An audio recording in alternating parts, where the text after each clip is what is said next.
This week, Haiti will mark the first anniversary of the devastating earthquake that left more than 200,000 people dead.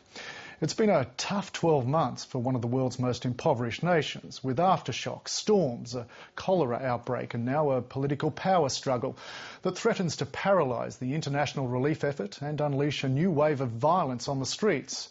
Well, ABC correspondent Craig McMurtry and cameraman Dan Sweetapple were in Port-au-Prince a year ago. They've returned to Haiti and have filed this report. Outside, go, go, go! Go,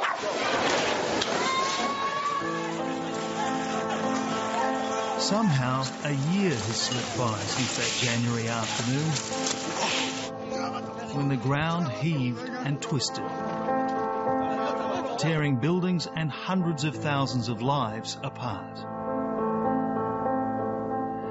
After a year, the worst of the rubble around Haiti's wrecked National Cathedral is gone. But it's still a broken, empty shell. The presidential palace stands, barely. It's a crumpled ruin behind fences and a perfectly manicured lawn. On the other side of the wire, there's a camp, one of many. 1 million Haitians are still living under tarps or tents, and many are angry. This country have too many poor people, too many suffering people, too many struggling people who sleeping in the street. Since that January day, they have endured hunger, thirst, homelessness, storms, and the return of a disease long forgotten.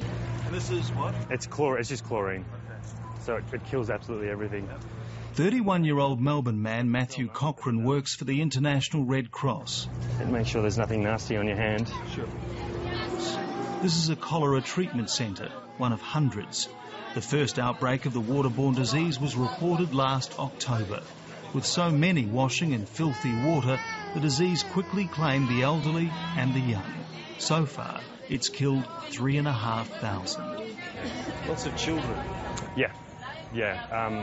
And for kids, it's just deadly. I mean, it's a few hours, you know, it's terrifying how quick it happens. It's like at the first sign, at the first suspicion that your little one has got cholera, you bring them to a treatment centre, because if you wait a couple of hours to find out, tragically, and it happens, it's going to be too late. Onish Feliza lives in a clean camp, but her 7-year-old daughter Ismail succumbed to violent stomach cramps and diarrhoea. She says when it was bad, the child's ribs showed and her eyes sunk into her head. The astonishing thing is, even after all the deaths and the thousands and thousands of diagnosed cases, many people here simply don't believe in cholera, whether it's because of their superstition or their religion or years of mistrust of Haitian authorities. Some aren't taking it seriously enough to try and find treatment clinics like this, which is why authorities are saying the official death toll is just the tip of the iceberg. Some also blame the UN peacekeepers for bringing the disease, and that's not all they blame the blue helmets for. Last December, the streets of the Haitian capital erupted in violence, gunfire and clouds of tear gas as mobs vented their anger over what they see as a UN occupation that's lasted for 7 long years, and over a highly dubious presidential election process, one that in the first round saw rival parties excluded, many of the homeless disenfranchised, and eyewitness accounts of voter intimidation and ballot box stuffing.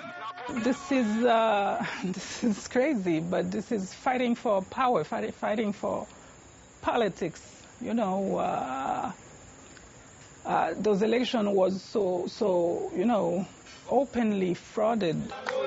Turnout was barely 22%. Independent monitors have called for the election to be annulled. Outgoing Haitian President René Préval has appealed for more time, but confidence in the government inside and outside the country is at a new low.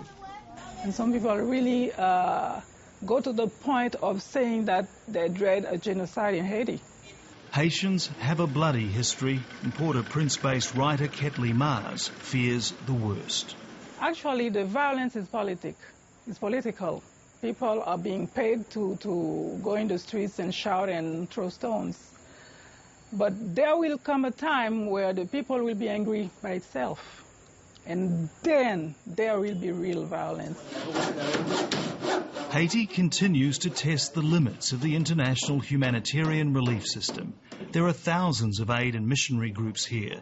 The reconstruction effort is painfully slow, but there are some encouraging signs. On this morning, 125 deaf and mute families are being assigned small wooden shelters.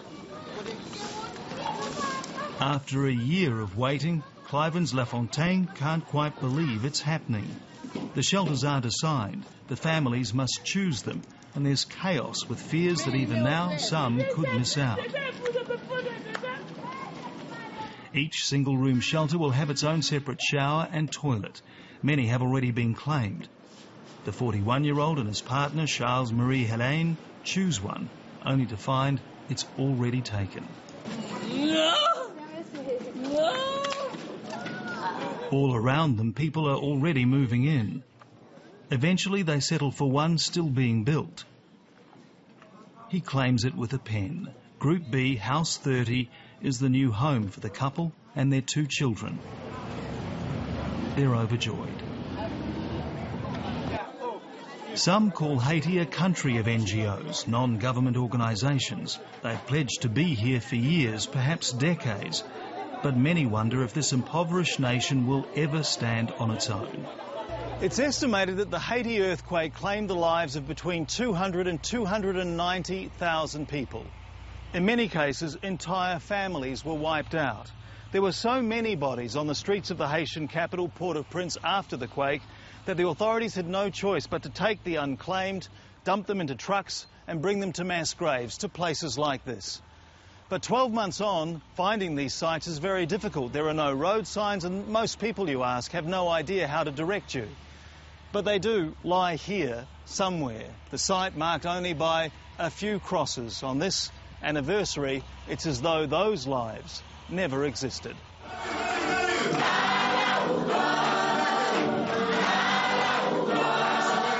For the survivors, it remains a searing memory. Already a deeply spiritual place, since the earthquake, churches have been packed.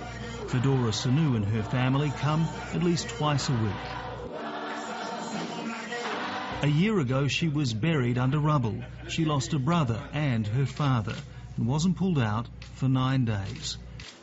The 12-year-old has come a long way since we first saw her on a hospital floor.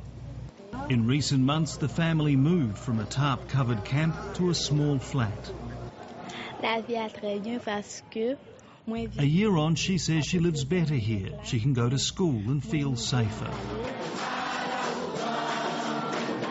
Her mother received a cash grant of $2,500 to cover the rent.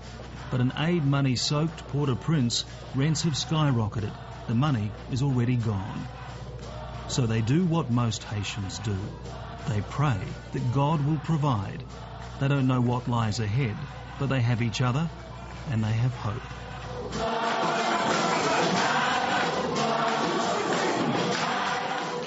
Craig McMurtry reporting there from Haiti with those pictures by Dan Sweetapple.